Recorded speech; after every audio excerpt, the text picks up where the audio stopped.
all things considered, I'm trying to be okay. I feel like crying. I feel like hurting somebody. I feel like slapping somebody. You know, when you black, you, as James Baldwin said, to be black is to be in a constant state of rage. You know, so I feel a multitude of things.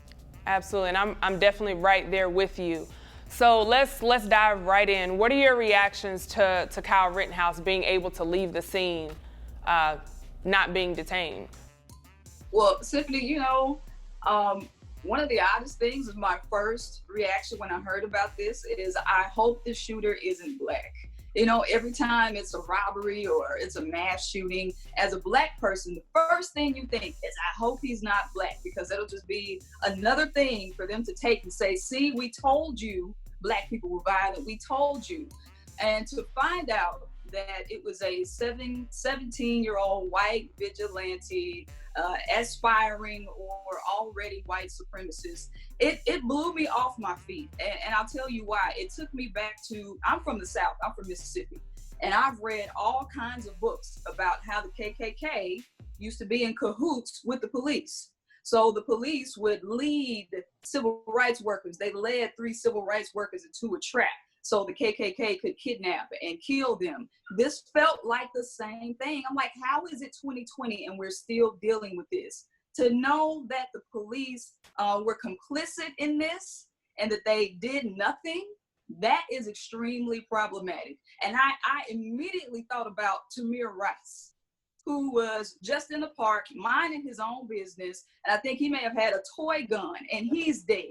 It immediately made me think about John Crawford, who was standing in Walmart with a BB gun, and now he's dead. And then you have white privilege so much on display that this boy can walk down the street with a rifle and not be shot, not be apprehended, not be shot 7 times in the back, not be chased down, not be tased, allowed to get away and go to Illinois and be peacefully arrested. It is absolutely ridiculous, and it is frightening. It is scary to be a black person in the world right now, because we can do all the things right, and you can see a white person like this boy doing all the wrong things, yet he still has breath in his body.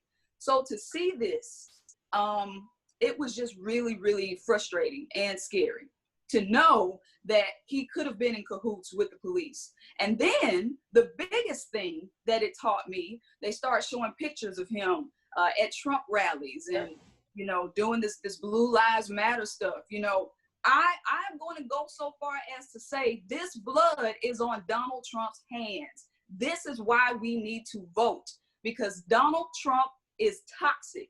His rhetoric is toxic. If you've heard about how he talks about protesters, we need to dominate them. They need to be occupied by force.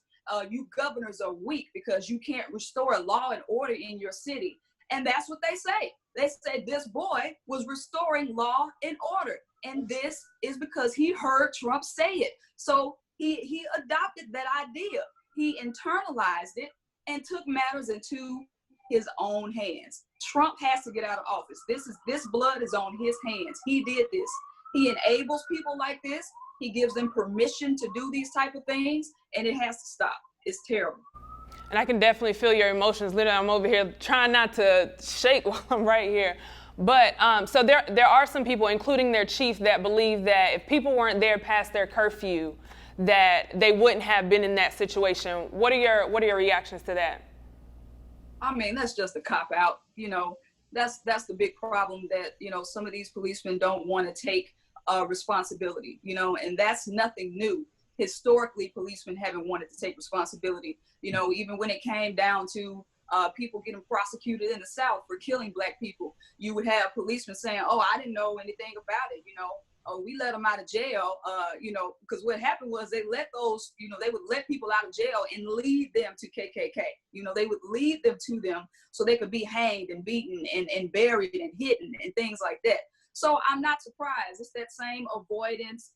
It's that same, hey, I'm not to blame. It wasn't my fault. It was the people's fault. And which, again, is bullshit. Like, you cannot put the responsibility on somebody who got killed and we were peacefully protesting, or even if it was violent, even if there was some arson and stuff going on. When it comes to arson, and looting and burning down buildings. We learned that shit from white folks.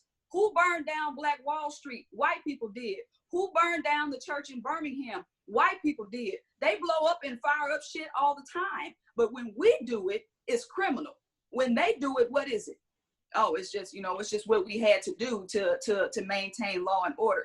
So I don't want to hear that, and I wouldn't, it's a lot of covert racists in police departments, because back in the day, a lot of KKK doubled as police. And I believe it's still a lot of that going on today. You'll find them in those hidden Facebook groups talking noise about Black people, using Black people as target practice and stuff like that. I'm telling you, it's corrupt. It's corrupt. And that's why we have to reimagine. If they don't want to say defund, we have to reimagine. We have to reform these police departments, because we don't know. The enemies are in uniform.